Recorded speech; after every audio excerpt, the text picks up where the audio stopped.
That's right. Coffee for Your Soul's back. Episode 16. Can y'all feel the magic, baby? Turn the mother lights down. Abby, Max, what's up? What y'all expected, ain't it? We bring the best of the best out. Coffee for Your Soul. And before we get started, let's do it right. Ready. For the thousands in attendance and the millions watching around the world. Don't get it shut down, John. Capital Washington, D.C. Ladies and gentlemen, let's get ready to rumble! Oh, they shut us down. That's copyright right there. Yeah, that's trademark for sure. Be careful out there, boy. That's what I'm saying. Go about there right there. Don't do that, boy. What's up, man? Welcome. So good evening, everybody. Coffee for Your Soul's back. We are here, episode 16. That's right, episode 16 is here. Coffee for Your Soul. Our topic tonight is going to be the rational Republican argument. We have three amazing guests. I'm one of your hosts, Snake Eyes. We got Avalanche. We got Black Mac. What's going on? Blessing. Welcome. That's right. Everybody, welcome to the show tonight. So we're going to introduce our first guest. Our first guest is Joseph C. Roberts. He's enthusiastic about his March 3rd, 2020 victory that he now serves on the San Francisco County Republican Central Committee, Assembly District 17. He's successfully advocated for equal treatment and due process for those affected by inequitable Title IX campus disciplinary processes. His work on Capitol Hill has contributed to Title IX policy recommendations and work to negotiate due process legislation across the country. He continues to collaborate with think tanks, law professors, and lawyers on higher education, due process, and free speech issues. He continues to make trips to state legislatures in California, Delaware, Georgia, Maryland, and Pennsylvania. He's a Savannah State University alumni, HBCU in the house. He's currently a law student at Golden State University School of Law. He's a member of Omega Psi Phi fraternity, and he's a proud U.S. veteran. So welcome, Joseph. Thank you very much for coming to the panel. Welcome. Congratulations on your victory. Hey, look, man. Thanks for having me, man. I want to start the night off. You got it off. We got off to a quick start. I mean, Vince McMahon on the announcement. So I just want to say, how do I do it? Cheers to everyone. We're sponsored by Moet tonight. If you have your cup, let's get the conversation begin. I tell you, Republicans spare no expense. Hey, the general mentality is that everything we did, we earned it. We earned what we're doing. That's the general mentality. Nothing's given. It's all good. So our second guest tonight is my little brother, Mr. Manny Bick, from South Florida, Miami-Dade, Broward County, residing in Cooper City, Florida. He's the owner/VP of Sunbelt Auto Parts Group in Hialeah Gardens, Florida. He's self-employed. He's an investor and entrepreneur. Welcome, Mr. Manny Bick. Welcome, Manny Bick. Welcome to the panel, brother. Welcome to the panel. I'm glad to be here. Salute. Cheers. I was cheersing when you guys were before, but I'll do it again. It looks like he's out of resort. And our third guest is the birthday boy, Mr. Earl D. Silas, currently residing in New York City from Miami, Florida. He's a UCF alumnus, 1996, with his criminal justice and finance degree, Dean's List, Nova Southeastern MBA program in 2001, cum laude. Member of Phi Beta Sigma fraternity, the Ida Road chapter of Phi Beta Sigma. He's a VP delivery and an engineering for Atypical Digital Inc. / global director of the PMO and managing partner / co-founder of Evolve Sports Group. Welcome, birthday boy. Happy birthday. Happy birthday, brother. Welcome. Peter. So tonight is going to be a great opportunity. We're going to have a conversation about what's going on in the country as we prepare for election season. We want to do something different. We have a special series going on. Tonight's going to be focused on the Republican perspective. Next week is going to be focused on the Democratic perspective, followed by conservatives, and then we're going to bring everybody together and have a discussion. We're going to tap out with when we have election night. We're going to move the show one day in advance. We're going to have election show on Tuesday for Coffee for Your Soul. We're going to bring everybody that has been a guest on our show from 7:30 till decision time. We're going to have a very good night, and everybody that's been here is going to be welcome back to enjoy our discussion and talk about it as we go through the process. So looking forward to a lot of great things going on the next couple of weeks. So we're going to start it off like this, fellas. We're going to start it off like this. So I thank you, everybody, for joining. Make sure you don't forget to subscribe to our YouTube channel, Snake Eyes 4, and to follow Coffee for Your Soul and like our Facebook page.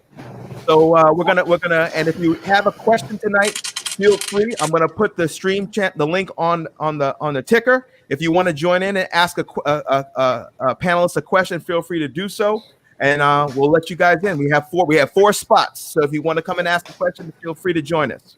So as we talk about what's going on in our country, I think the biggest things to understand is that I'm gonna set the foundation. Is that the figures who helped guide Donald Trump's political rise in 2016 have been diminished because of criminal indictments, Steve Bannon, criminal prosecution, Roger Stone, incompetence by Brad Kelly, and domestic ruptures by Kellyanne Conway. It looks like he no longer has strategists, which has resulted into no strategy. The president has long succeeded by creating an environment of what people assume is constant chaos, and now his campaign seems to be getting affected by it. For months, Joe Biden has led the national polls by at least 7 percentage points. And in order to win the Electoral College, President Trump will need to beat Biden in about half of the 6 swing states, which is Michigan, Pennsylvania, Wisconsin, North Carolina, Florida, and Arizona. He trails Biden currently in all of them right now. And through the margin in North Carolina and Florida is under 2%. About 42% of Americans approve of the job he has done as president, a number that has remained fairly constant throughout his presidency.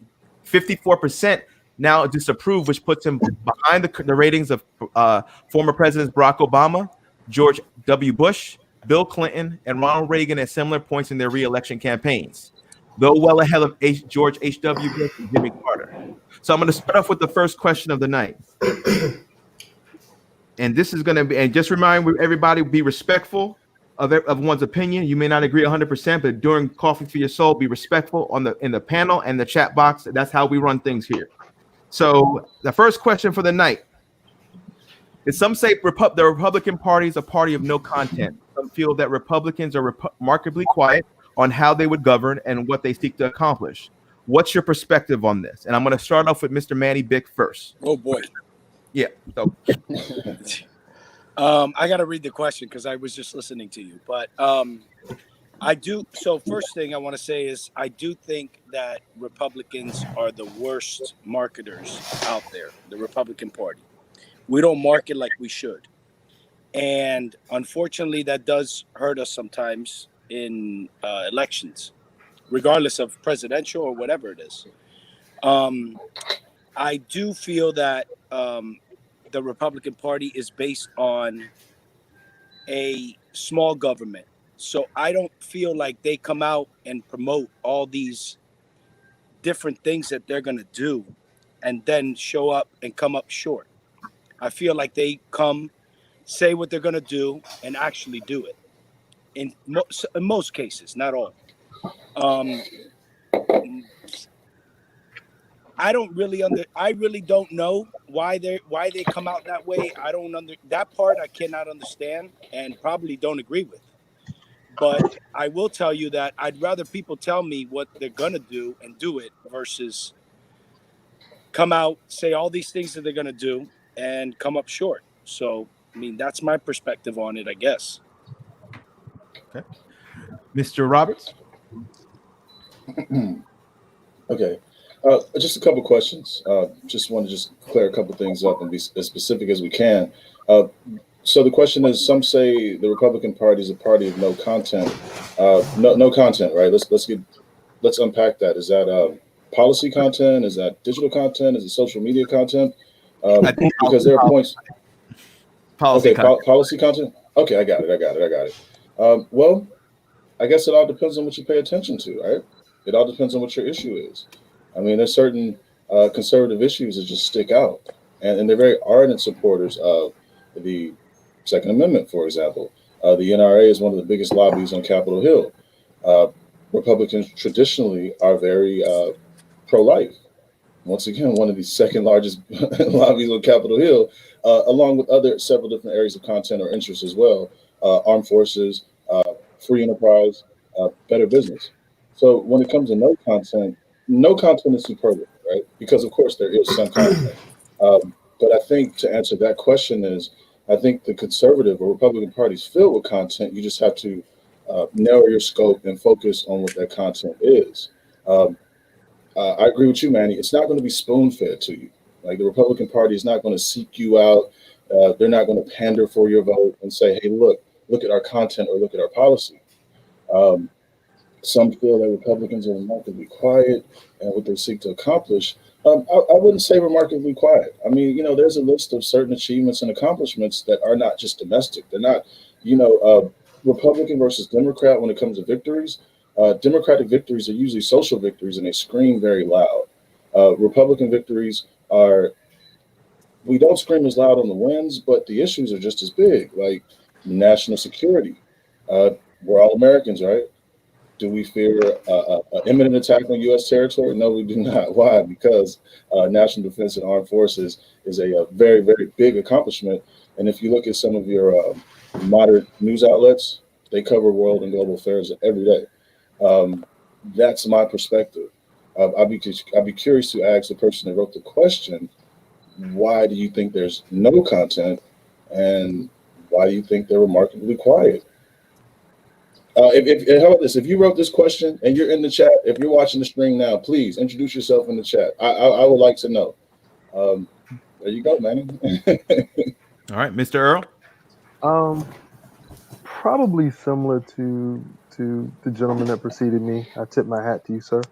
I come from a similar perspective. When you've been around the military space, my dad did 33 years in the Air Force. He was in Vietnam. He was in Iraq with Desert Storm. He built things for other people to deal with. He was a civil engineer. So I grew up knowing that the military life was all I know. And so when you look at one of the core fundamentals of the Republican Party is having a strong military. But let's backstep a little bit.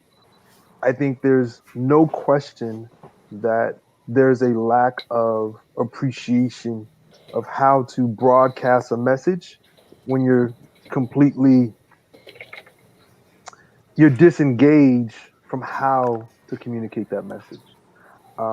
There's some core fundamentals that people complain about a party, but this is the party that up until Trumpism, and I want to caveat this.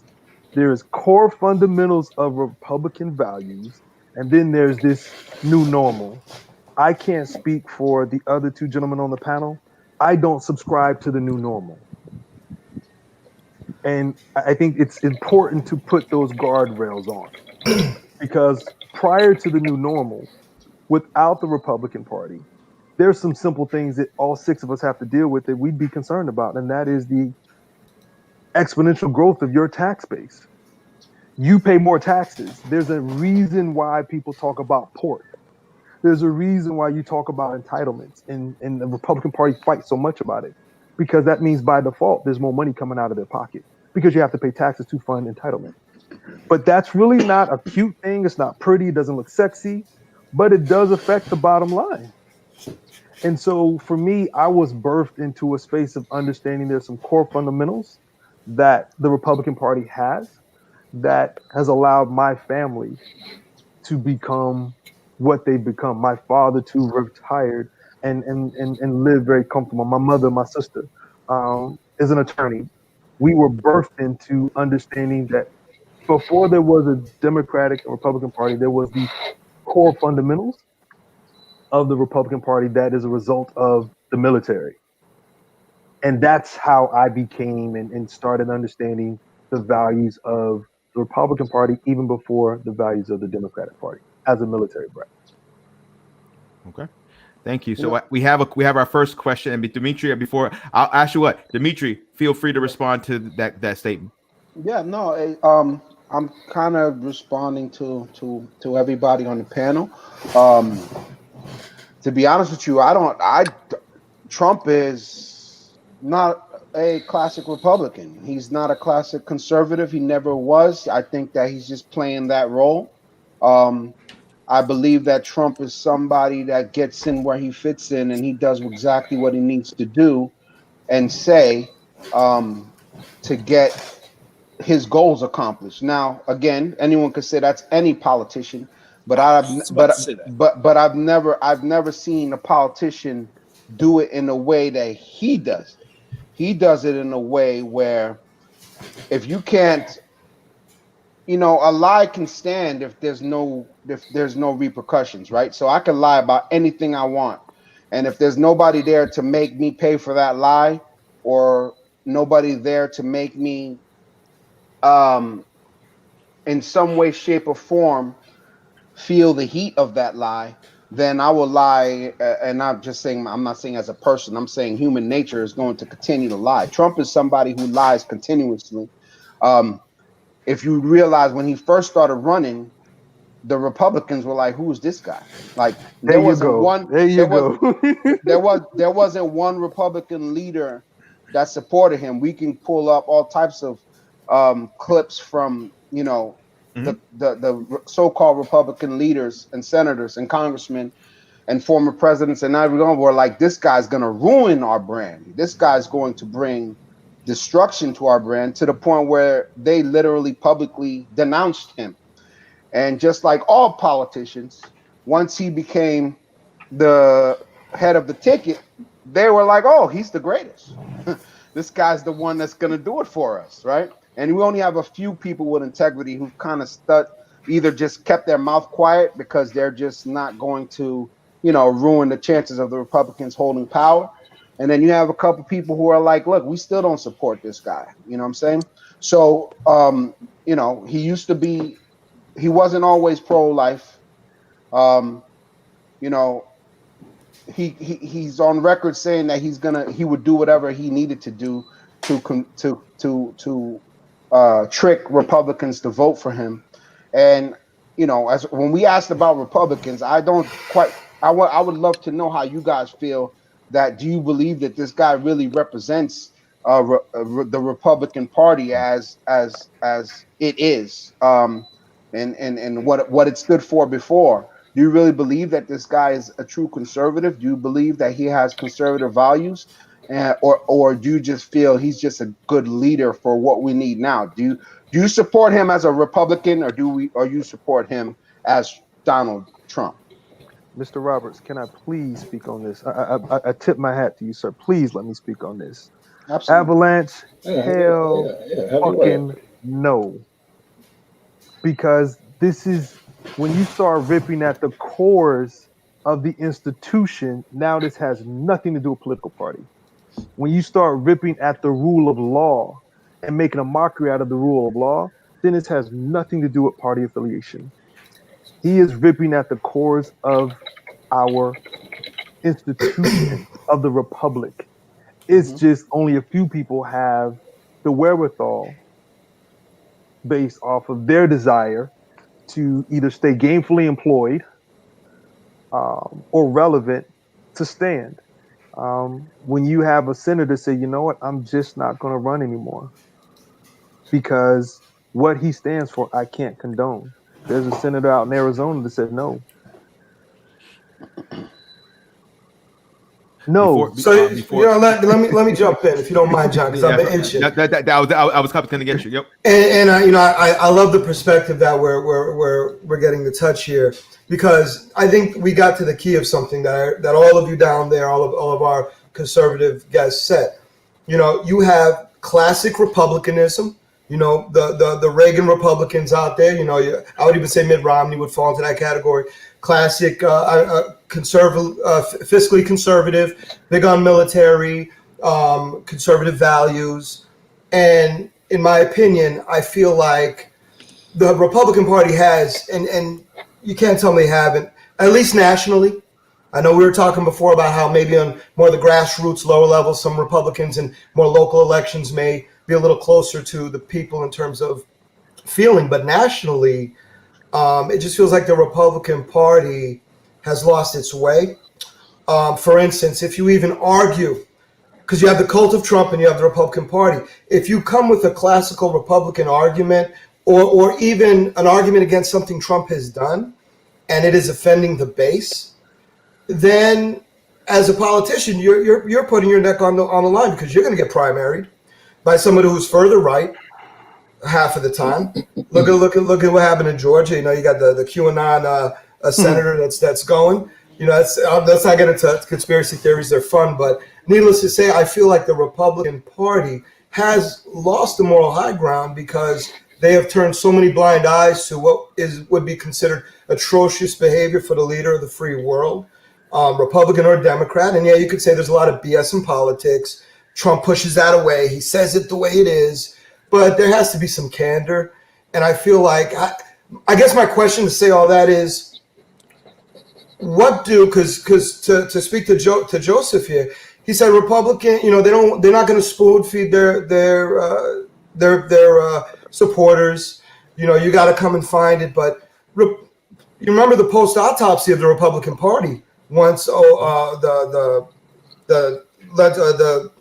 Congress switched back in was it 16? 18. Thank you.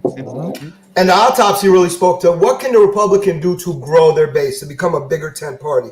I feel like the party itself, because the base is where it is. You got 20% of this nation. Donald Trump could eat a baby in the middle of Fifth Avenue, and they're gonna be like, "Really? What'd that baby do?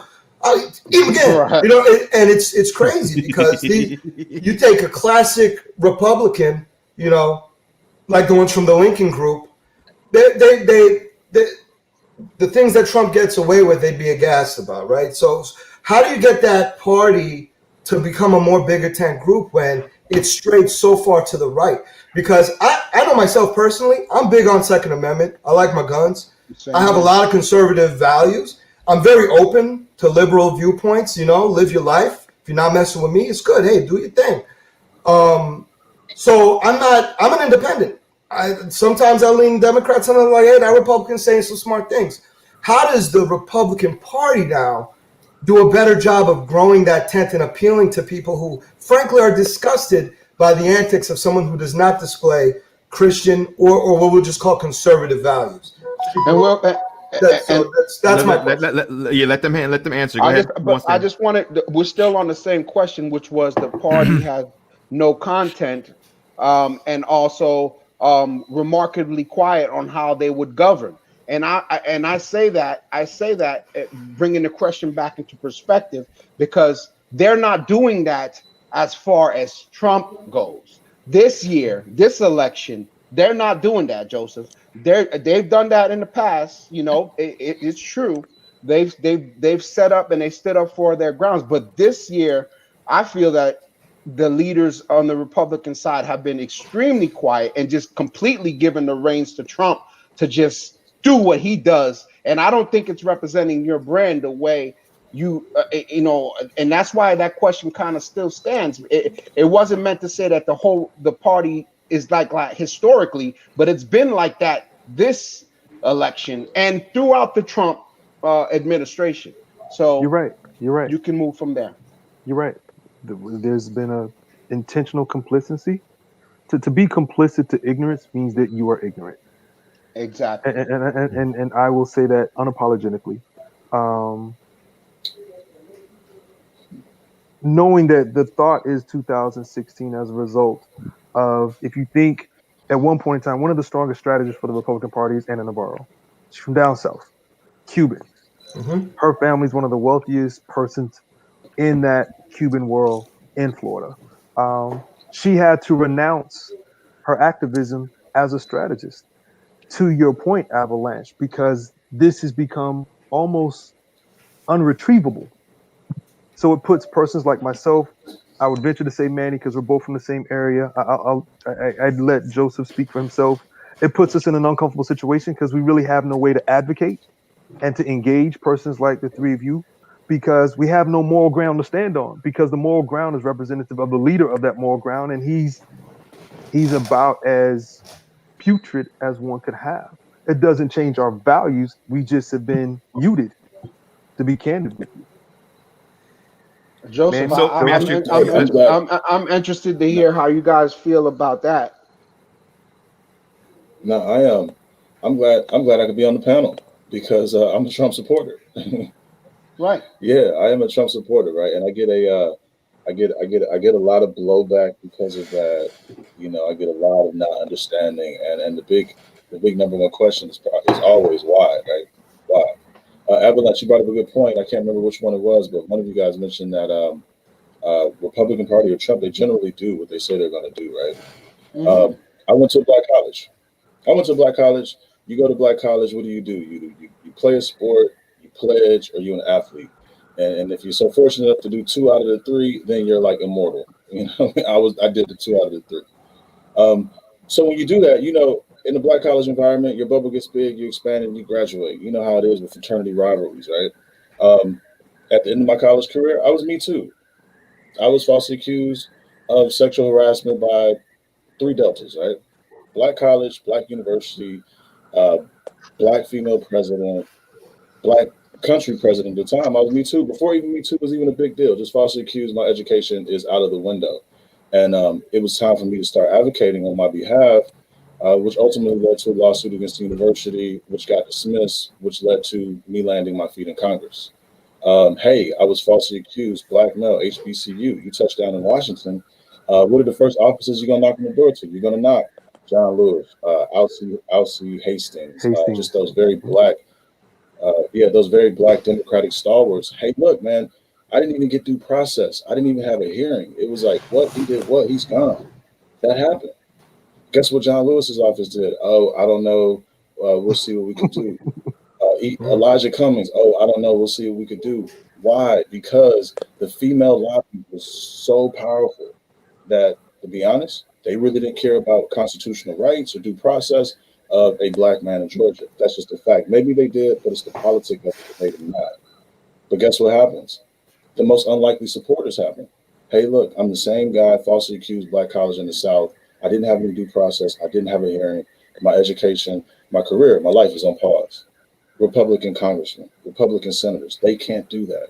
You deserve due process. We have to solve this issue. That issue started knocking on the doors of different congressional offices. The middle part of it was a sit down across from me and Secretary DeVos. And the ultimate ending was President Trump changing Title IX policy. Now, guess what? If you're black, you're a black man, you're in college, you're an athlete, you're these high profile targets, you just can't be falsely accused. That's Donald Trump. Oh, well, any president could have done that, right? Well, here's the history of it. Guess who implemented the policy or the guidance that says if a person accuses you of it, he has to go and then you investigate? That was your 45th president, Barack Hussein Obama. So think about it. I am interacting with a president that I needed at the time, and he came through. It's just a person. The ladder to get with him was way more efficient. I tried to climb the Democratic ladder, and I got stalled for different political motives and different political reasons. So, you know, when it comes to support of President Trump, I see how his logistics work. I see the framework of his leadership. The infrastructure is there. If you have an issue, if you have a grievance, the channels to get there, it can get addressed. Uh, let's be honest. If I needed a Democratic elected official to advocate for me, being black and male, if I wasn't, if I'm not a woman, if I'm not a member of the LGBT community, if I'm not an immigrant, my grievance probably will just not be heard because it's just not at the top of the totem. Um, Black men, us, we're at the top of Trump's. We're at the top of Trump's totem. Pay attention to the career track of Georgia Democratic Senator Vernon Jones. Right, he crossed the line. He crossed the aisle. He now idealized. He identifies as a Democratic Trump supporter, and he instantly skyrockets to the top. Most Democratic people, you know, the scream is, "Oh, he's cooning. Oh, he's a jigaboo. Oh, it makes no sense. He's just an opportunist." But he is the former CEO of DeKalb County in Atlanta. He's still black, and he recognizes the infrastructure and the chain of leadership and the effectiveness of it. He's an alpha male Democratic leader. Alpha male Democratic leadership, it really doesn't have a place in the Democratic Party. The Democratic Party is governed by alpha females, black women identified on down. So Trump, Republican Party, I do agree with EDS. It's more value based. It's not identity-based. It's value-based. When it comes to supporting a presidential candidate, I don't think that both of our presidential candidates are ideal. We have one where every day it's a scream that he's a racist, he's an anarchist, we're like on the brink of World War III. If you so choose to listen to those channels. On the other hand, we have a presidential candidate who is accused of rape, Tara Reid, and also the most interesting thing about it now, his running mate accused him of racism. So these are two very less than ideal candidates. But when it comes to if in the next 4 years I have a grievance or if I have an issue, which one do I have the better chance of addressing them? Donald Trump, no question. Here's my question. So just for clarification purpose, and we pulled Donald Trump back. We pulled that back. What is the GOP agenda? And I'm going to direct that to you, Mr. Rebbit. What is the GOP agenda platform? You say Mr. Me? Yes, to Roberts? You. Yes, sir. Yes, sir. I'm sorry. Okay, go ahead. right, Yes, so, sir. Okay. So, right, I'm a voter, right? Black male voter, right? Do I know the GOP's party platform? I do not.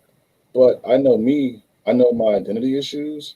I know the places that I need political strength, and I know the places that I need to be protected. Me, number one, law enforcement, unlawful killing and arrest of Black men. Who's going to resolve that, right? Those are very issues. I have a 10-month-old daughter. Family values. Those are very big. So we have two, law and order and family values. Which party places the most emphasis and priority on bolstering those values? I can tell you all the reasons that the Republican Party does it, and I can also tell you all of the reasons why the Democratic Party doesn't do it quite as well. So when it comes to national party platform, I cannot give that to you right now because I just don't know it. It's a Google search away.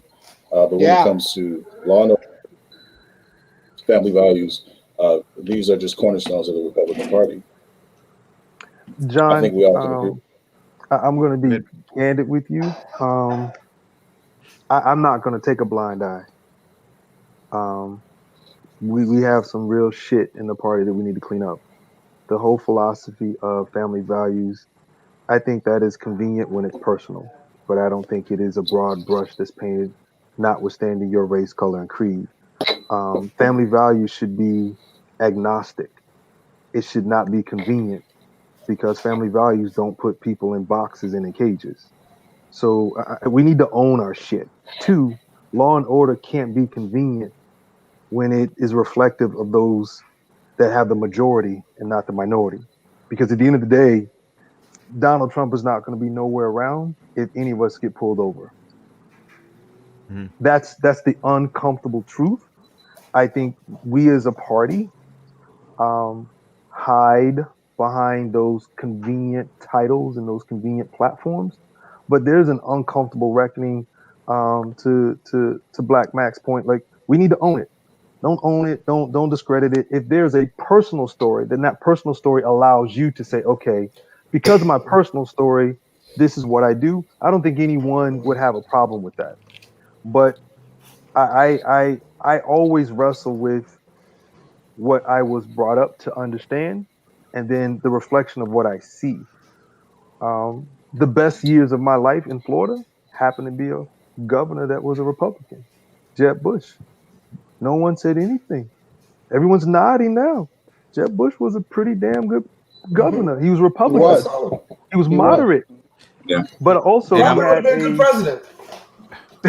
We always cross. And the Republicans didn't pick him. And you know what? For whatever reason, this is why this conversation is so important, right? Because we're talking about the Republican platform, we're talking about the conservative platform, and then now we have Donald Trump. That honestly, guys, I don't care how anyone spins it. He's neither of those, brother. He's neither of those. He's Donald Trump, and he's doing, and that's cool. I respect anyone who respects, who wants him, and that's why they want him for whatever they want. But you're not going to sell to any real conservative or Republican that he's either of those. He's not. the law and order phrase, it's to me, it's just one of those talking points that are just it holds absolutely no weight. Ain't nobody said it. Nobody does not want law and order. Like unless you're one of those gothic, all dressed in all black, straight satanic worshiping war and anarchist, crazy, low key Thor having poster in the room ass person. Everybody wants law and order. So when President Trump comes on and says, I want law and order, and he's the law, and come on, guys, law and order that's not political. Law and look, you want to go down the street, you don't want to get robbed. If you could tell me that's a Republican policy, I'll laugh at you. Everybody doesn't want to get robbed. Right. But I think to be honest with you, you're only a reflection of what what you personally hold yourself accountable to. And that's when everybody gets quiet. Trump doesn't hold himself accountable to absolutely anything.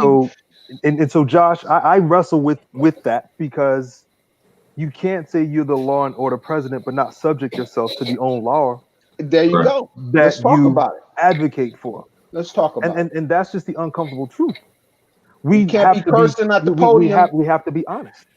You can't be cursing with the presidential seal in front of you. You can't do it. And then talk about conservative family values. You're literally at the podium with the presidential seal in front of you, and you're calling people son of a bitch, and you're throwing cups of like what? Come on, guys. I mean, on any if you're gonna defend Trump.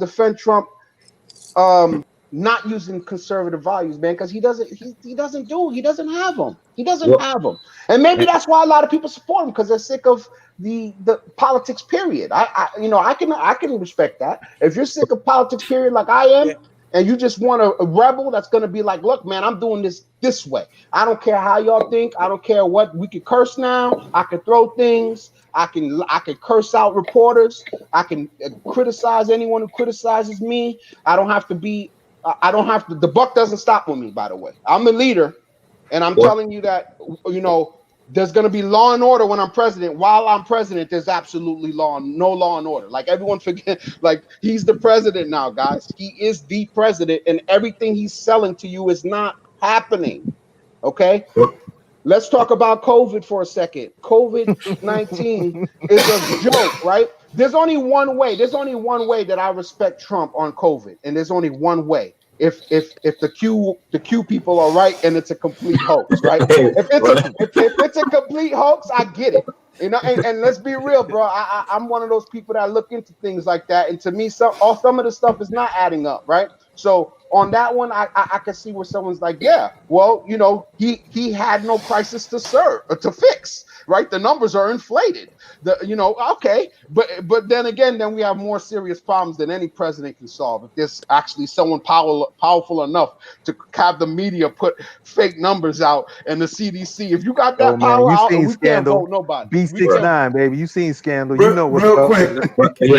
Follow the money. Let me jump in there. Hold on. So let me jump in there real quick. Let me introduce you. This is our fourth host, Mr. Kobler Tate. He pops in when he wants to. He's a little bit late, but he's here. Go ahead, brother. Kobler? What's going on, Manny?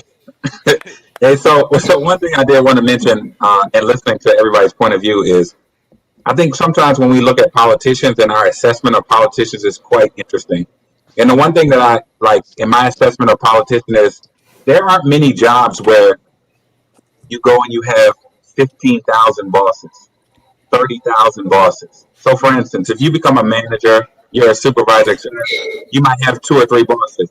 When you're a politician, you have a large constituency which you're trying to serve, and that is no easy task. So when we look at individuals and see that we're like, oh, he flipped this way or he flipped that way, he's essentially trying to keep his or her job. And we look at them and we look at each individual and like, why are you doing this? I don't know why they're flipping, flopping, why are they doing this thing? We're very judgmental of the individual. And I'm not saying that what somebody does is right or wrong or indifferent. But what I am saying is it's an interesting dilemma to be in, where you have a lot of audiences that you have to serve to, and your job is to continue to be in your job and to do a good job. So there can be a lot of flips. But if I talk about Donald Trump, and I'm segueing into Donald Trump, when I'm listening to both Earl and Joseph, I think that an individual is going to do what is needed for him to serve the individuals who he got in office to serve. And I do think that's what Trump does. But I also think there is a part of him that's extremely self-centered and self-serving. And I think they play against each other. And typically when a person has an ideal or a thought and they associate themselves with said ideal, you can't attack it. And if you do, they feel some kind of way and they get angry. And I think that plays a part a lot in when people are like, they defend Donald Trump because that's the ideal, the Republican ideal, or the thing that they've associated themselves with. And they're like, nah, I'm not breaking away from it. You can't talk about this thing. If you talk about this thing, you're talking about me because I've identified with this thing. And now, even though Trump does extremely asinine things at times, I'm going to stick with him. And there is a psychological fact that all of us are predictably irrational. You're irrational. When your emotions are involved, when things are involved, your thoughts are not as good as they would be as if you were in a calm, cool state. And this kind of tornado that we're in is a lot of emotion, a lot of drive, a lot of things, and it doesn't allow us to have a conversation like this one. If now I'm just defending myself, and I'm always on the defense. So there's a lot of things that are culminating in this environment that we're in, and I appreciate both gentlemen for giving their feedback. I just was making that random point. I just want to jump in for 1 second, just throw something out there because I hear a lot of talk. Can you about come Trump. closer to the camera so we can see your face? I'm sorry, man. I don't have all the technology. Okay, you're right there. Stay right there. Stay right there. Stay right there. Stay right there. Go ahead. So I hear a lot of talk about Trump and all that, and I just want to give my 2 cents about that real quick. I'm probably not his biggest fan. The tariffs have affected my life, my family, probably everybody that does any importing at this point. And it did affect me. But I hear a lot of negative about him, but people don't tout the positives that he's done. Regardless whether you like the man or not, which I'm clearly saying I am not a fan of the man. But he does have record unemployment amongst many different classes of people. He did do criminal justice reform. He did stand by what he said if he got elected he was going to do. I mean, you got to give a little something to that. I mean, if you look at his predecessors, I would say, I think that's the right word, most said things that they were going to do and nothing ever came about. I mean, so I'm just saying as a talking about Trump, and I don't really want to get stuck on Trump, to be honest with you. Mm-hmm. But when you look at who the Democrats came up with to go against him, if there was ever one chance for this Cuban American to vote for a Democrat, they failed miserably, in my opinion, because they didn't offer anybody to get us out of where we are. They offered somebody to bring us back 12 years ago, in my opinion. Well, Biden's a death rattle. I think that's clearly seen. I look at Biden sometimes and I'm like, oh my God, put grandpa to sleep. Right. It hurts. I'm going to tell you, I'm like I said, I'm not a Democrat. I'm an independent. I probably lean left. But kind of to talk to what you just said, man. All right, so let's go over some of Trump's accomplishments. You talked about the crime bill, right, where people who went to jail and served their time can come out and get their right to vote. But caveat, if they haven't paid all of their previous fees, and that can number into the tens of thousands of dollars, guess what? You're broke, just out of jail, ass, served your time, trying to do better, trying to keep that job at Amazon. Hope they don't check my record. I'm really trying to do good. You can't even vote. Why? Because you got $10,000 a bill. So it's a half measure, right? Oh, you talk about 10,000. You can have 500. You can have 100. You can have a $25 owed to. You ain't voting. You ain't voting Republican or Democrat. Right. So let's take the next one. You said he stands by the things he's going to do. All right, he said he was going to build a wall. All right.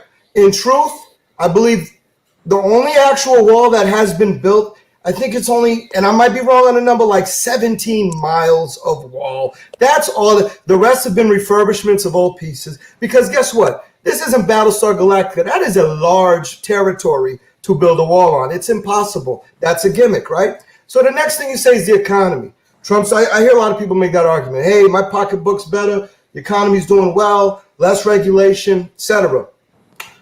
But guess what? This guy mismanaged a global pandemic so terribly that he's thrown us back into the economic waters of the Great Depression. Some people are benefiting from the current status. you companies like UPS, certain companies that are making money off the fact that we're in a different type of economy now via COVID. But for the most part, I mean, the unemployment numbers don't lie. You don't get a mulligan here. You don't get to say, oh, well, he was doing great until COVID. Well, guess what? That's not pretend. That's you own that stuff, Trump. Ooh, I got a curse out of me. So he has to own his economy. That was looking great until he mismanaged preparing this country for a pandemic, and 200,000 people dead later, economy upside down. Yeah, that's yours, Trump. So you can't come at me with the economy's looking so good. When he started shutting it down, was it not Democrats that said that he shouldn't have done it so soon? Well, listen, he focused on China. It was actually Europe that he should have focused on to keep COVID out of here. That's been proven. So I'm not saying he hasn't done some things. I mean, he built a relationship with Kim Jong-il, Lil Kim, right? Love letters and whatnot. Did we get anything from that? No. It was all bravado. It's a TV show. The strongest. Go on. I'm sorry. I'm going on. Hold on. I got one question. Does everybody have a problem with us going an extra 30 minutes tonight? Does everybody have extra 30 minutes tonight? As long as I can get a refill on my coffee. Yeah. Sure. Go ahead. The one accomplishment he did have that no one could dispute is the renegotiation of NAFTA. If there's nothing that you have to tip your hat, you have to tip your hat to that. Not a NAFTA fan, so I can dig it. Period. I mean, and but what about TPP? So what I find interesting about the China aspect is because the chess play that Obama had put in the notion was going to inhibit China from doing certain things. Trump was like, nah, get rid of that. Let's replace it. But the things that he's trying to replace it with are very similar to TPP.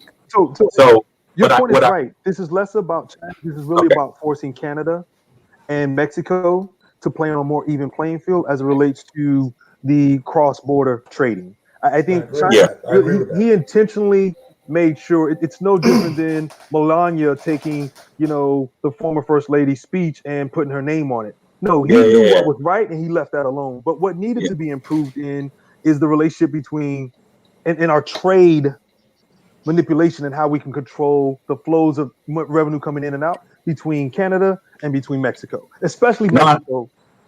I think that point's valid. The only thing that's interesting about his arguments is a lot of times it's like, well, we have these tariffs and we've got these things that I put on so that these people pay what they need to pay, right? But those tariffs actually, they're not legitimate. Like, we haven't received those revenues.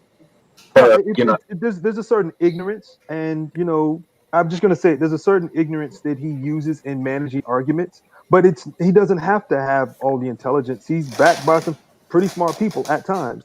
NAFTA is a smart decision.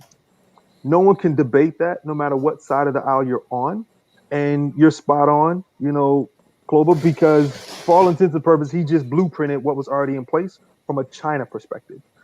That's the one thing he can hang his hat on that everyone has to tip their hat to. So, Mr. Roberts, go ahead. You had something to say before? No, it was about the extra 30 minutes. What time is the extra 30 minutes? We're gonna go to 9 p.m. I'm looking at some of our guests, some of our listeners was making some comments. I was reading the comments too. Yeah. Byron McKee and Kim Baum mentioned that Trump seems to be taking a lot of credit for bipartisan bills, and also taking a lot of credit for Obama's economy growth. Don't forget, Trump came into an economy and a system that was already growing, and he's trying to act like he's the one that did all the work, and he's good at that. He's good at taking other people's plans and signing. All he does is sign the bill, and he says, "I did it." The wall. He was saying, let's talk about it. Mexico's going to pay for it. That was a joke, right? He didn't do much with the wall. On top of that, you have, part of his campaign team, Michael Flynn, Roger Stone. You got, Bannon. Some of these guys literally are indicted for scamming people out of $25+ million for building such this wall. Okay.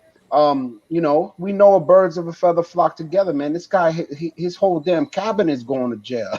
His whole campaign team's going to jail, right? It's crazy.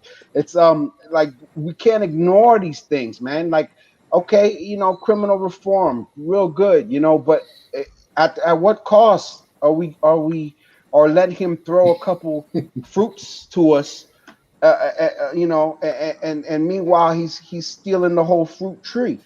You know, it's obvious. It's hard for Republicans to defend Trump. It's very hard for you guys. I'm watching you guys try to defend this this But gentleman. whoa. Nobody was trying to defend him, though. Yeah, I can't. No, I but speak. I'm not going to defend him. but what I'm going to defend saying the is, Republican what I'm saying is though, if you're going to cast a vote for somebody that you can't defend, then we have a personal dilemma. So no. Is that under the assumption that I voted for a president? No, I'm not. I'm just, well, you know, I don't know who. We're not asking anyone who they're voting for. We're gonna try to stick it, you know, to Dave Chappelle, right? I think you have a right to ask who we did vote for, though.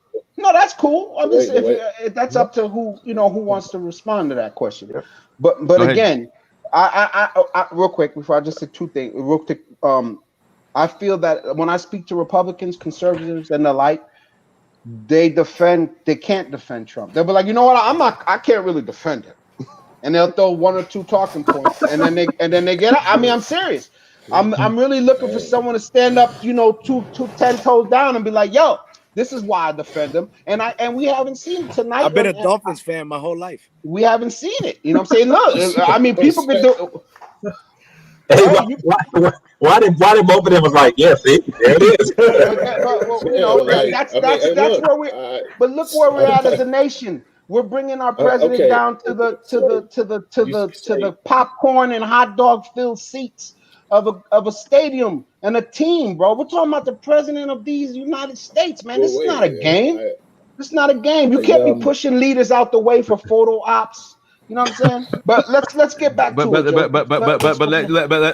let Mr. Roberts respond, because I think he wants to respond. Yes, sir. Yeah, this is 10 toes down. I feel like this is Foreman, Sugar Ray Leonard. You know, you got to get in there quick because you got to get bruised. Hey, look, so okay, all right. No, you can't be quiet on our panel. You got to speak up, man. Go ahead. All right. Silly me, I was waiting for my turn. Hey, look, so no, I can't ardently support President Donald Trump 10 toes down. There's no way. But Avalanche, you know, my question to you is like, can you ardently support Joe Biden 10 toes down? I can't. But what I can do, I think. Hold on. Let me get on you. He asked me, Cobra, real quick. What I can do is say that President Donald Trump versus President Joe Biden, we're talking about night and day when it comes to presidential. Okay, we're talking about presidential, representing the office and the seal as a president and a leader. I've never seen anyone at office ever say, it's not my responsibility. That's not me. Any crisis the country has ever taken, any president, Republican, Democrat, or otherwise, has always said, the buck stops with me. Not this guy. Nah. He still blames Hillary. He's blaming Trump. But go ahead. Okay, let's not go too far back, right? Police shootings of unarmed black men, right? President Trump hasn't mentioned a lot about it, right? That's an issue that he didn't address. Police shootings of unarmed black men, Obama administration, he only addressed one. That was Trayvon Martin. If I had a son, it would be like Trayvon Martin. He didn't address Alton Sterling and all of the other ones. He didn't do it. So it's like, Josh, I hate you. He did speak to Tamara Rice. He did speak to Tamara Rice. But wait, that's two. Guys, hold on. Let him speak. Let him speak. Go ahead. It goes like this. It's like, look, those are issues that should have been addressed. But instead of saying that's not my responsibility, it's the responsibility of the local sheriffs and police department agencies, he just never addressed it. So Donald Trump, you're going to get that transparent. You're going to get that brute force transfer. He's not a career politician. It's very rickety. but he's going to give you that. He's going to say, it's not my responsibility because I staffed a person who has that responsibility to carry it out. And yes, ultimately I am responsible, but with some of the other things, I don't know the context of what he said he's not responsible for. I'm guessing it's COVID or something current. But for him to say that, there is a level of appropriateness and proper presidential decorum that I feel like, no, he's not inside of. But at least he didn't shun it and sweep it away. You know, But Joseph, if management 101, management 101, if you come to me with an issue, right? You come to me with an issue and you say, hey, I have this issue and the team is underneath me. I say, I'll take care of it and I'll get back to you. That's what I say. It might not be my responsibility. The management 101, I talk to you and I tell you, hey, I'll take care of it. And then I get off the phone with you and I go be like, hey, how we doing that here? I don't know. I mean, can you give me the answer? And then I come back to you and I say, Joseph, I have the answer for you. Yep. You cannot, if you are a leader at any point in time, you lose power. You lose power because you're giving it to someone else. So for someone of a presidential nature to say, I'm not responsible for that. It is to an extent, it's a cop out. And the second part of it is lessening the power that you're claiming that you have. And that goes back to the neurological part, the psychological part of some issues that he has had since childhood. But that's a whole nother thing. That's a whole nother thing. Great points. I agree. Management 101, that is very fundamental. But this guy is playing Jedi management's fundamentals. Management 101. Don't bring Star Wars in here. No, Star Wars. Hey, Joseph. Okay, so Joseph, I'm with you. So Joseph, don't do that. The Jedi's just lit their sabers, bro. The Jedi's just was like, swoon. Come with it. Can I ask? Wait. You bring up points. You're bringing up things and stuff that he's doing that should be diminishing his influence, but he's not doing them and he's becoming more empowered. That's his management the style. question is, and I'm not saying that is or is not. What I'm asking you is, what statistic, factual base do you have to prove what you're saying? Look at the article. So you're saying it's helping him. Helping him how? He's already he has a constituency that has stayed consistent. So is it helping him get more people? Or what is his goal? Do you have that answer? I'm not saying he's right, wrong, or indifferent. I'm just asking you, if he's playing these Jedi mind tricks, what is the outcome he's seeking? Well, that's up to his political strategist. We'll never know, but eventually we will find out. So then we don't know if he's playing Jedi mind tricks. We don't know if he's playing Jedi mind tricks. Go ahead, Earl. Short term is the second election. This is what my fear is. Again, I can only relate to someone like Manny because we're from the same stomping ground. My grandfather is Cuban. He can understand. There's some reasons why there's an alignment with the Republican Party. But what I also want to be careful is that the denial of the misgivings and the misbehaviors and the enablement hurts one of the questions that was mentioned earlier to the organizers of this forum is, how do you expand the Republican Party? This is how you don't expand the Republican Party, is that you're not honest about bullshit. I'm a guest. I can curse. Because when you're honest, then people trust you. What is happening is when you obfuscate, that doesn't allow the party to grow. It actually forces the party to constrict. And then you have this group of people that really have no home. And it lends to the desire, we need to create another party because I don't quite align with the folks on the right and I don't quite align with the folks on the left. And this scenario that we're dealing with as it relates to our president is starting to really exemplify this in its rarest form. Own it that there's some BS, but it doesn't change my values. It doesn't change that I'm a conservative. It doesn't change that I don't have a true appreciation for law and order, but the law and order needs to be balanced because it shouldn't be law and order. It should be law enforcement with accountability for all. And I think that at accountability, and just for Joseph, just for my 2 cents, this is not just for Donald Trump. So this is also for any Democratic person or anyone else. I think a lot of times we go with people based on their personalities or a small tidbit of something that resonates with our values. But ultimately, it's for us to hold either side ultimately accountable for the things that we believe in, and to also ensure that they're doing said things.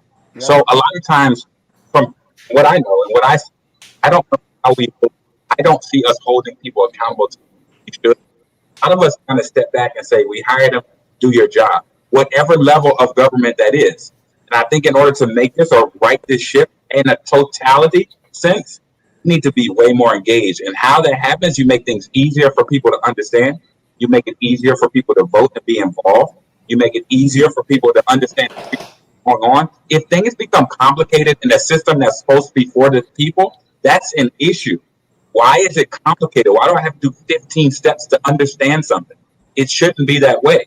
And that is one of the ways that it has to be broken down on both sides for us to get a better understanding. Because the same way that someone could say you drank the Kool-Aid on a Republican side, someone could say you drank the Kool-Aid on a Democratic side.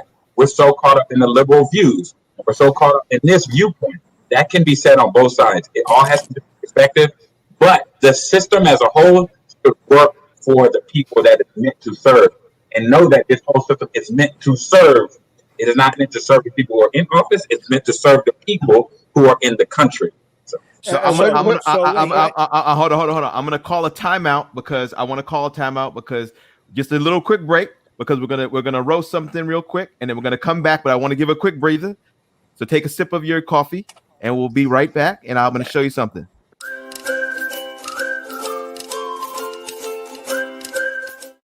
So, who's going to be roasted tonight? I'm going to make it very easy because if you watched the basketball game last night, you already know who I'm roasting. It is these guys. These guys played like trash last night, and I tell you like this, man. I've never seen a team choke. I've never seen people choke like that, man. Pat Beverly needs to be there too. He going fishing. Yeah. You can have him there. Yes. So last night was that. Did you see PG shot that hit the side of the backboard? The side. That's like what? I said that's how you shoot. Like that, man. Hey, I should have left your DJ equipment in the back, man. All right.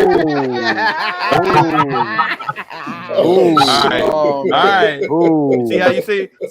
You see. Cole, I love you. All right. I'm sorry. We're going back in. We're going back in. Go ahead. Go get some. Pull up. If you can, pull up Miss Liv Gabelson's comment in regards to Trump and his so-called support for the black, man. This one. Yeah. This is one of our listeners here. She very clearly pointed out, basically, you said that Trump is doing something and Obama didn't. I don't make this an Obama thing. Obama's done and finished. But he did say, no, I don't feel that way when he was asked. And he told Bob Wolf that he's really drinking the Kool-Aid. So I don't know how, you feel. He thinks that this is a non-issue in this country. He feels that melanated, men and women and people do not have it worse off than other races. He doesn't feel that there's anything to be fixed at all on that side. He's never addressed that. His attorney general, our attorney general, Barr, literally, I almost lost my mind when this man said this on national television when he said, didn't Jesse Jackson say when he's walking and he hears a noise behind him and he looks that he hopes that is white men instead of black boys? Hey, let me tell you something, Mr. Barr, and the whole Trump campaign. You don't denounce racism by pointing out that a black man made a racist comment. and this is the problem, man. They're clueless, bro. How in the world? Well, look at the first part, though. That's irrelevant. He doesn't incite racism. Do we remember during his campaign when he was telling people in the audience, "See anybody talking, you knock him, man. I'll pay for your bills. You punch him in the face." And they did it. He incites violence and racism. Does anyone remember? I used to be a special needs teacher. I Do you live in remember New during York. the campaign when he did this thing with the Yes, arm? he did, Do you bro. remember that? Yeah. How are you a Republican disgusting. standing up That was disgusting. for good, for just wholesomeness? It's This guy making disgusting. fun of special needs It's guys disgusting. because I he's live in New 15 York. That was years old. disgusting. I live He's in New not York. a leader. He's I live not in a New York. leader. The You know, leadership. Earl, you talk about having a military upbringing. You know, I have military in my family. I never served. I respect those who do. You know, it's not something I could do. But needless to say, I was raised from a military history in my family. I have military in my family. Discipline, respect, honor, candor, doing what you say, saying what you mean. And if anyone could stand here and say that Trump does that, I mean, for God's sakes, Joseph, you talked about how Obama really didn't touch on all of the killings of black, unarmed black or innocent black men during his term. He spoke about Tamir Rice and Trayvon Martin. But what he did do, along with Eric Holder, was put in reforms that were supposed to go in place at police departments across the nation on a national level. And what did Trump do when he brought in his attorney general, the Keebler-Elf guy? What was his name? The Keebler-Elf, the little with the ears. What was his name? Jeff Didn't Sessions. remember. Jeff Sessions, Yep. the Keebler-Elf. What is the first thing Jeff Sessions does? He eliminates that. Police reform. Who needs that? Training. You know, in other countries, police are trained for like 3 years. They got to get college certification, degree. college degrees. Over here, it's 21 weeks and High school diploma. a high school diploma. Now, I'm not saying that to diminish the I don't Leos out want to there. diminish law. I have Leo in my family, but listen, Manny. Right. When you're dealing with life and death, and you have a license to kill, and you're not trained to de-escalate, but you're trained to look at a situation like you're in a military situation. The citizenry of this country it's not an occupying force. You're not in Iraq having to worry about a car bomb going off. You know, you need to worry about policing the citizens. And that's why most military who have taken an oath to defend the Constitution, they can't even stomach what they see out there because that is not what they signed up for. And that's most what I wanted military to speak who about. I know Thank you. they're not with this shit, man. And You know, that's so most the important. Republican Party, who is highly represented by the military, who was supposed to have a history of conservatism fiscally and you know what we'll say socially in some things. I don't agree with all platforms, but that's not what y'all looking like now. And I'm not a Republican, but that's the big question I leave here before this is over. Because I think that's the question that y'all got to ask. What do you guys do to change that narrative? Because let's say Trump wins again, because he very well might. He very well might. I have no illusions that because Biden's up in the poll, Hillary Clinton was supposed to win. Yeah. Trump could definitely win this thing. And we get another 4 years. And let's say it happens, we get through it. The nuclear bomb doesn't go off. All right, Trump's over. 8 years of Trump. He can't be elected president again, you hope. Unless he totally dismantles our republic, because he's not doing that right now. But let's say he does get reelected and he serves his 8 terms. What is the Republican Party after 8 years of Trump? What do you come back to? That's what I'm scared of. So when everyone should talks be. about You should be. that Hold on. is I'll leave that there.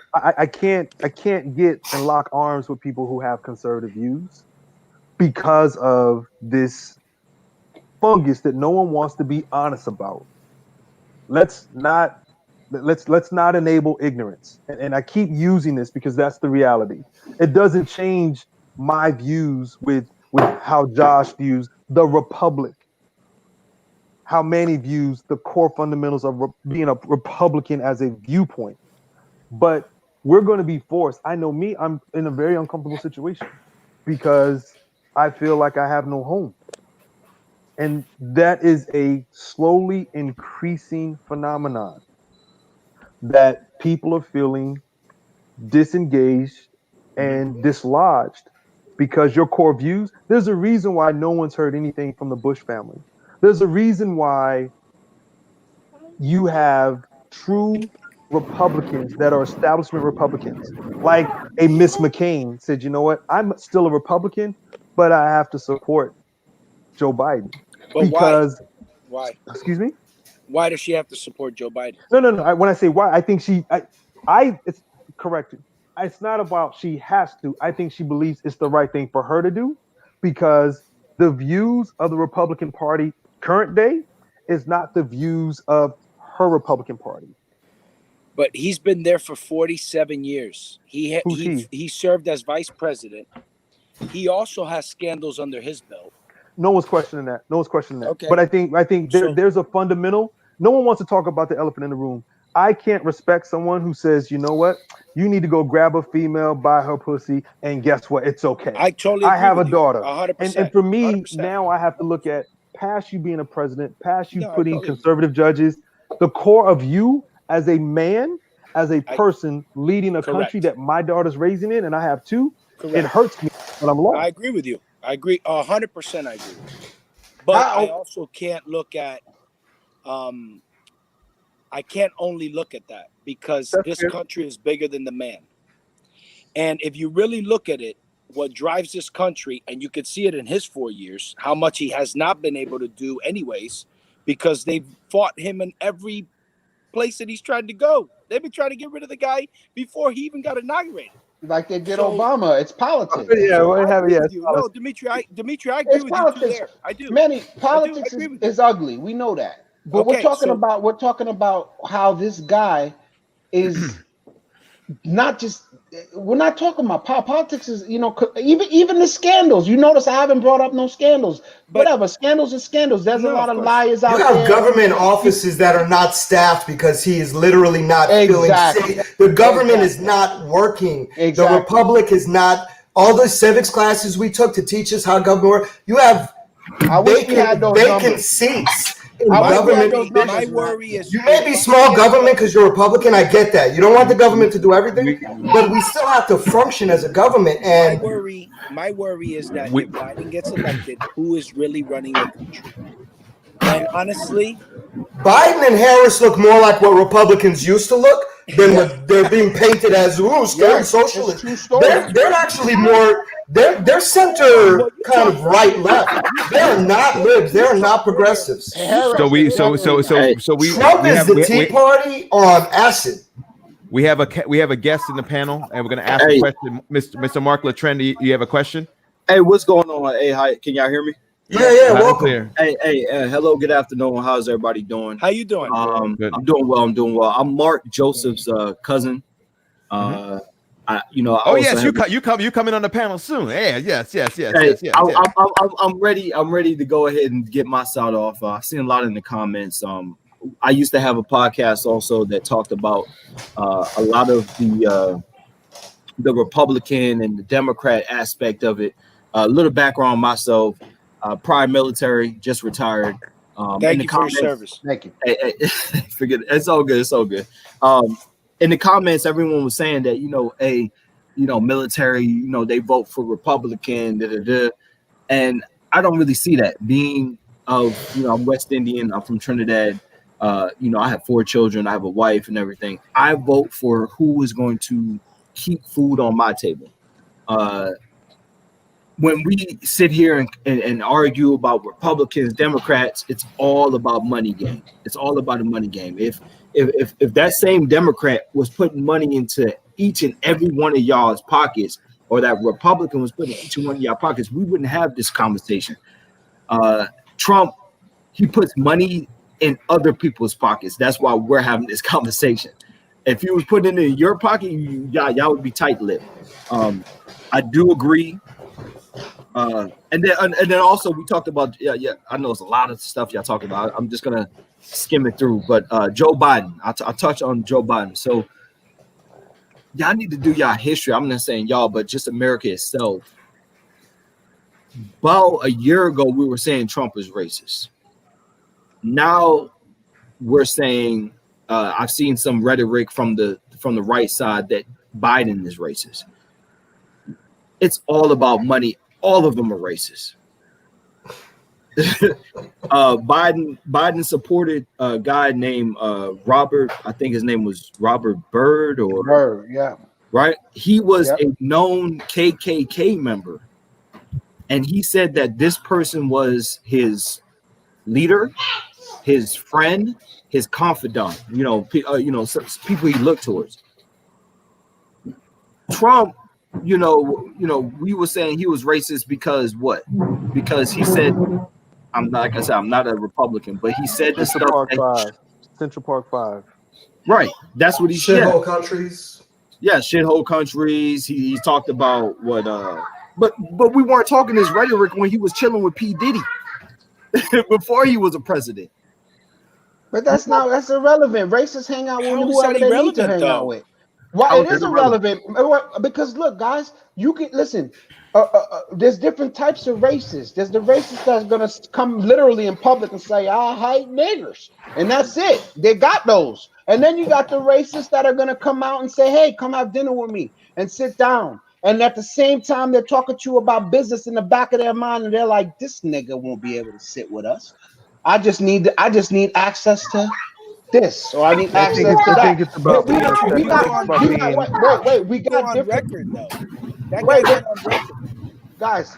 I want to be clear. Okay, when we're talking politics, we can. If we're gonna talk about race, we got to talk about the racist system, because you can't talk about racist individuals, because racist individuals are amongst all of us. You don't know who they are until it's time to be racist, and when it's time to be racist, it usually involves their family, their daughters. It usually involves their business relations. Okay, it usually involves their neighborhoods. Okay, it's not just gonna pop out in a conversation like that. You gotta you gotta cross certain lines before Can I ask you a racist question? is gonna jump out. Race Avalanche. is a One at a scapegoat. time. One at a time. Go ahead. I think Go ahead, Manny. we're. Go ahead, Manny. I'm sorry. So race is, I believe, is a scapegoat for politics. It's an easy way out for either It side. is. It is. Without a doubt. And race does not belong in politics, and I'll tell you why. Because what happens is that's how it's chosen to divide people, is based on race. Well, then explain the Republican Southern strategy if you're saying that. No. So what I'm saying is, when everybody keeps talking about race all the time, you forget that you're talking about politics. Like we were talking about politics here, and all of a sudden we're talking about race. Why is that? No, Why is because race and politics because in the same because context? Mark, Let wait, he Earl asked the respond. question. So Let them go because it's connected. Go ahead. So Yeah. one of the currently right now I'm working with Eric Adams. He's getting prepared to run for the mayor of New York City. Prior to that, I was working for the mayor of Chicago before Crazy Man got in right after he left the White House. There's only one topic that blurs the lines of anything and everything that you're talking about in today's society, and that's race. You want to incite you want to incite confusion. You want to blur whatever the key topic is. Bring race up, because whoever does it, usually it's intentional, it's calculated, and it is done to obfuscate the truth or to do something that someone's not paying attention. I'm going to show this on the left, and because we know that that is arguably the most insightful conversation that anyone can have, you want to incite a riot? Talk about race. Right. We're not talking about the disparity of finances. We're not talking about the inability for people to get jobs. If you mention race, now people become inflamed. It's intentional. That being said, Avalanche, you're spot on. My statement, though, is the Republican Party as a whole have just as many skeletons as the Democratic Party. For sure. I think we still have to come back to, we meaning the persons on the call who do identify themselves as Republicans, whether you're moderate, whether you're not moderate, is we're losing our party. We have to find a way to identify common likenesses. Because I was very candid with John. I blasted John when he said, hey, I want you to get involved. I said, look, as long as we're trying to identify a common thread that keeps us weaved together, then I'll talk. I believe because I know for me, that's the most important. Right. Democrats have lost their party too. It's a shit show, guys. Look, this election, these politicians have been. It's been horrible. And this is and then they have us battling. They have the people battling back and forth, and no one is realizing what these politicians are doing. They don't give a damn about us. They don't care. They never did. And yes, Democrats do play the race card, but that does not take away that we have a race issue.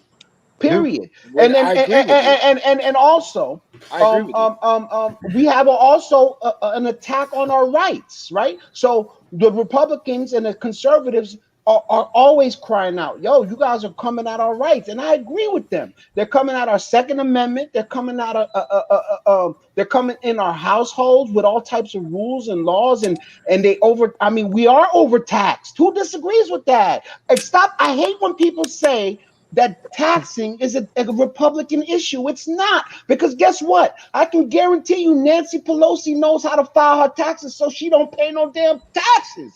This is not a political issue. This is a knowledgeable issue. Same with healthcare.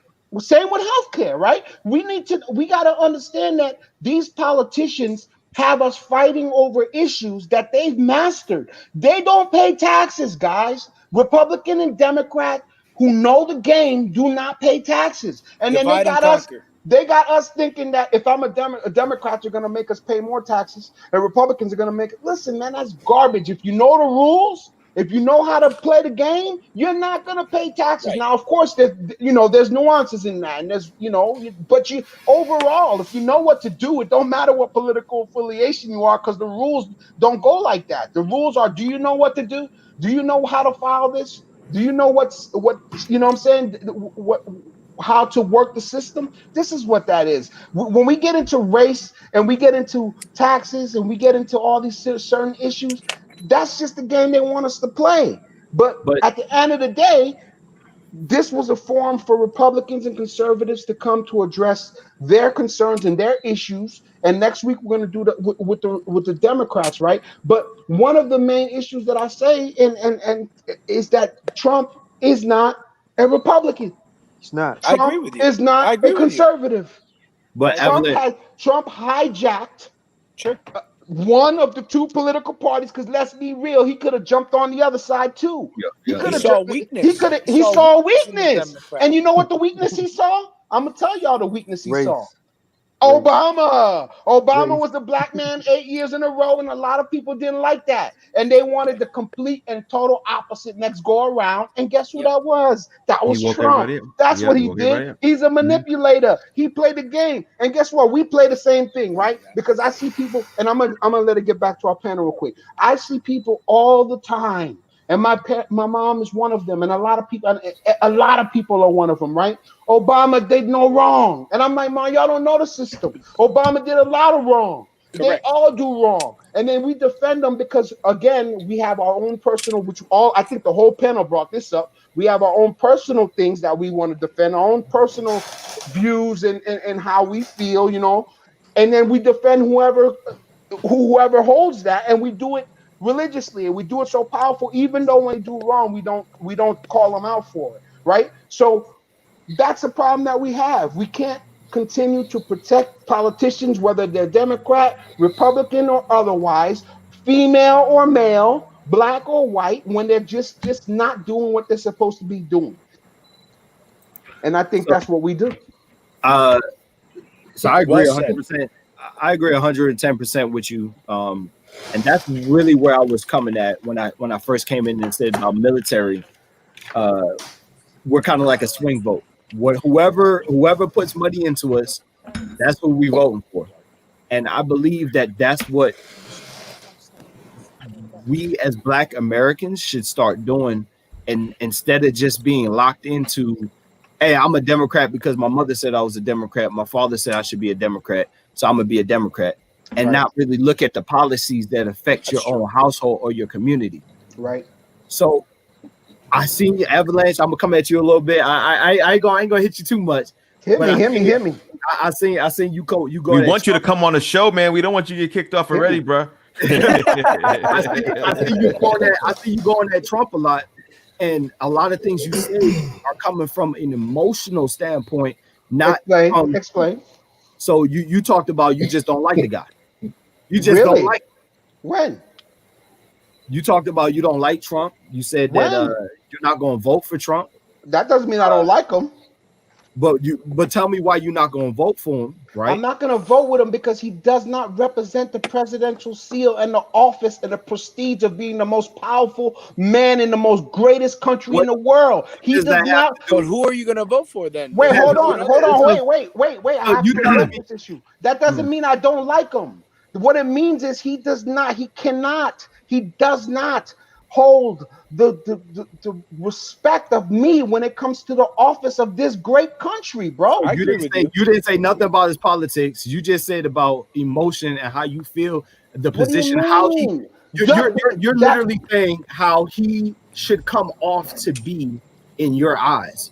But we didn't talk about anything about his policies. Can I say this? Can I believe that if any president that knows how bad COVID is behind closed doors and said it to a reporter in writing, on being recorded, and then now it comes out 4 months later that he knew how bad it was, that he said that it was airborne, that we should wear masks, that it does affect children, that it does affect the economy, and then follows that with, I play it down on purpose because I want to protect the people and I don't want them to get afraid. So that's not emotional. I don't want my leader doing that. Do you also remember the attacks on Pearl Harbor? Do you realize the attacks on Pearl Harbor, the president was well aware that the attack was going to happen? Yeah, but you can't bring doodle to a doodle fight. I'm saying that both of that was bullshit. No, that's what I'm saying is, we're talking historical doodle and we're talking current doodle. Listen, okay, I gotta jump in here. I gotta jump in. Okay. No. Listen, we're hitting the 4 minute mark. We're hitting the 4 minute mark. The show we already extended.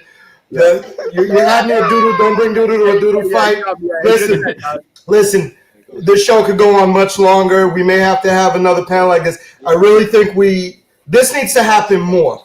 Because once again, I think more often than not, our diaspora is thought to be monolithic. That we don't have different views, different opinions, but we need to share more with each other in terms of conservative viewpoints, democratic viewpoints, independent viewpoints, and everything in between.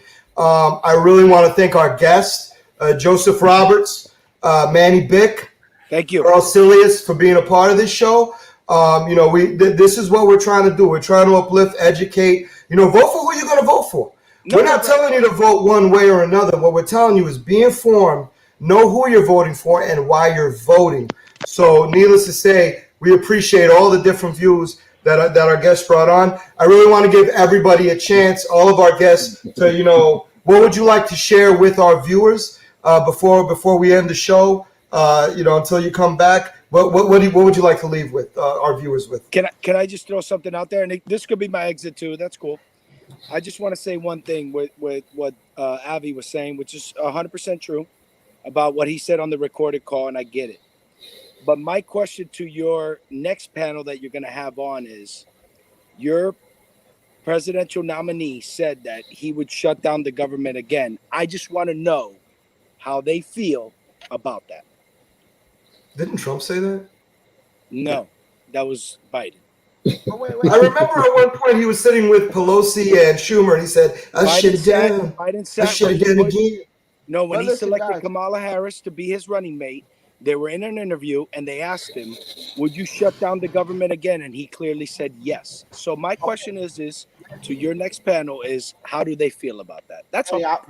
That's his send off. Let's let Joseph and Earl, because I want to give each of our guests a chance to give a send off. So let's go to Joseph. Joseph, please. What would you like to leave us with? Thanks for having me, man. I really appreciate it. And this is a very interesting panel. The most interesting part was just hearing you guys' perspective. I never knew people thought like the way you guys think, and I'm assuming that you guys represent a majority of thought.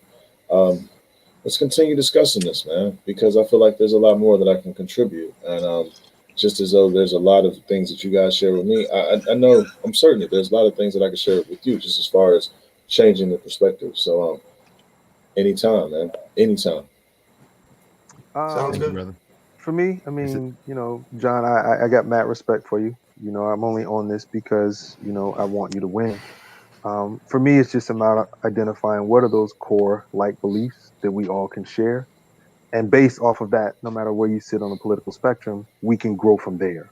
But at some point, we have to not worry about those who don't worry about us and worry about one another.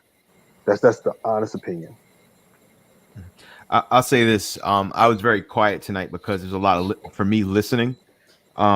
Because I think one of the things I want to understand is like the platform of the Republican Party. I want to understand, certain things, and if you pull Trump out of it and where the people and the supporters represent the GOP and their mission, I wanted to understand that. So it's a lot of, for me tonight, was education.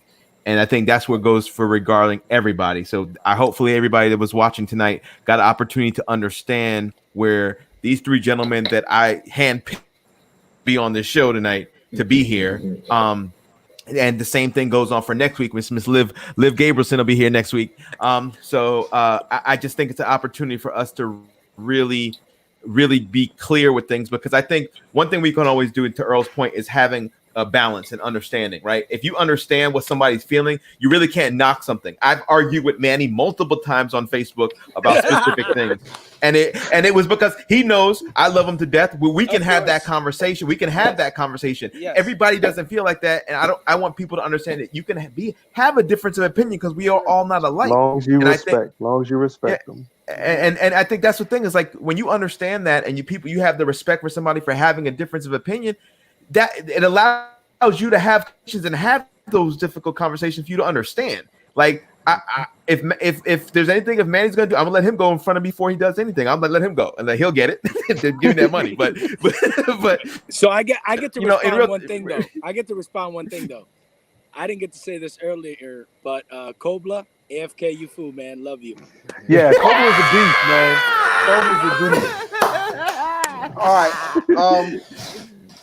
So everybody. Back to the Afros and fades, baby. Afros and fades.